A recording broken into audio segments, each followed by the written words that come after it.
राधेश्याम। तो आज किसी नुआ ज्ञान नवा उससे देऊरिमे लोकानु पूजा कर्म चेदहम शंकरस्य च कर्ता सान्योपन्या मीमा प्रजाः। एठी कहउचंती मु संसारी होई जेबे कर्म न करी लोकमानकु कर्म शिक्षा देबी तेबे धर्मनाश होई वर्ण संकर जात हबो। मु सेही वर्ण संकर जातर कारण होइजिबि। भगवान एठी कहउचंती मु संसारी होई जेबे कर्म न करिबि लोकमानकु कर्म शिक्षा देबी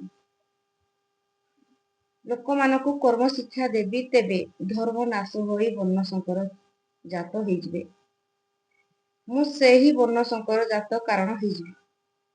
भगवान कहउचंती ओ जदि वर्ण संकर जात होबे मु ही कारण पालटि जिबि। संसारी होई सर्वक्षण करई कर्म अनुक्षण मु कले लोक शिक्षा पाई सर्वे करिबे शिक्षा पाई। जगत धर्म हेब नाश जदि कर्म हेब आलस्य उच्छन्न होइबे समस्त वर्ण संकर हेबे जात मु कारण हेबि तार प्रजा लभिबे ताको घर। तेणु जेणु अनुसरु मते कर्मरु नरुह निर्वृत्ते सदा कर्मरे दियो मन कर्म धर्म जे सनातन सर्वजीवकु सममणि कर्म करिब परिमाणी। एटी भगवान कहउचंती मु जदि संसार रे कर्म मु संसारी होइकी जेबे कर्म उपरे लोकमानकु शिक्षा देबि नाही तेबे धर्म नाश होई वर्ण संकर जात हेबे ओ सेई वर्ण संकर जातर कारण मु होइजिबि। सेथि पाई मु लोक शिक्षा पाइनि सबुबेले धर्मर जेमिति जय हबो सेमिति कर्म करिबा पाई मु मध्य कर्म करिथाए जेमिति लोकमाने मते अनुसरण करिबे ओ भलो काम को करिबे। और जदि मु करिबि नाही भलो कर्म लोकमानकु कोन शिक्षा देबि लोकमाने केमिति करिबे। तेणु मु जदि भलो काम को करिबि भलो कर्म करिबि लोकमाने मते अनुसरण करि कर्मरु निवृत्त हेबे नाही। सदा कर्मरे मन दियो ओ सत् कर्मरे मन देबारे लागिबे।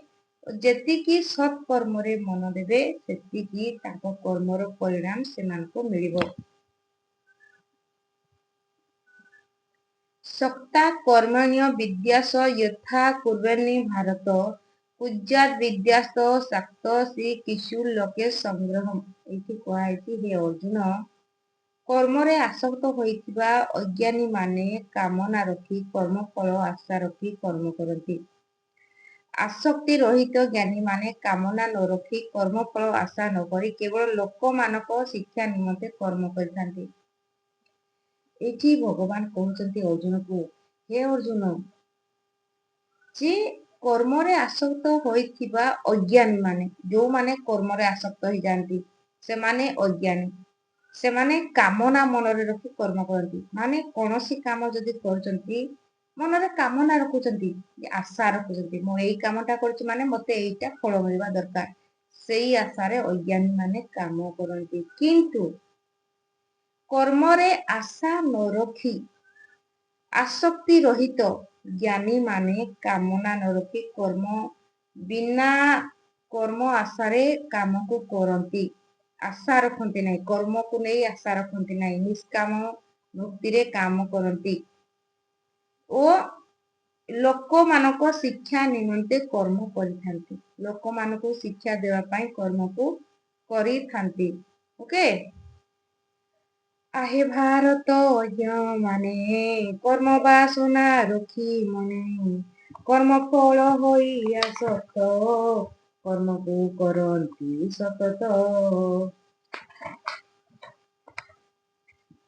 सेपरि कर्म कारण केवल न कर कारण सेपरि धर्म शिक्षा जानी आसक्त विहीन रे जानी कर्मरे रत थांती होई लोकमानक शिक्षा पाई ସେପରି କର୍ମ ତୁହି କର ସଂସାରେ ରହୁ ଯଶ ମୋର। ଭଗବାନ କହୁଛନ୍ତି ହେ ଅର୍ଜୁନ, କର୍ମରେ ଆସକ୍ତ ହୋଇକି କାମ କରନା। କର୍ମ କରିଲା ବେଳେ କୌଣସି କାମନା ରଖିକି କର୍ମ କରନା। ନିଷ୍କାମ ଭକ୍ତିରେ କାମକୁ କର, ଯେମିତି ଜ୍ଞାନୀ ମାନେ କରନ୍ତି। ଓ ଯଦି ତୁ ସେମିତି କାମକୁ କରିବୁ ତାହେଲେ ମୋର ଯଶ ରଖିବୁ। ଓ ସେଇ ପ୍ରକାରେ ଆମ ପାଇଁ ସେଇଟା ମଧ୍ୟ ଉପଦେଶ ଯେ ନିଷ୍କାମ ଫଳକୁ ଆଶା ନ ରଖି କାମ କରିବା, ତାହେଲେ ଆମେ ବହୁତ ଆଗକୁ ଯାଇପାରିବା। ତ ଆଜି ପାଇଁ ଏତିକି, ପୁଣି ଆଗକୁ ଆଉ କିଛି ନୂଆ ଜ୍ଞାନ ସହିତ ରାଧେ ଶ୍ୟାମ।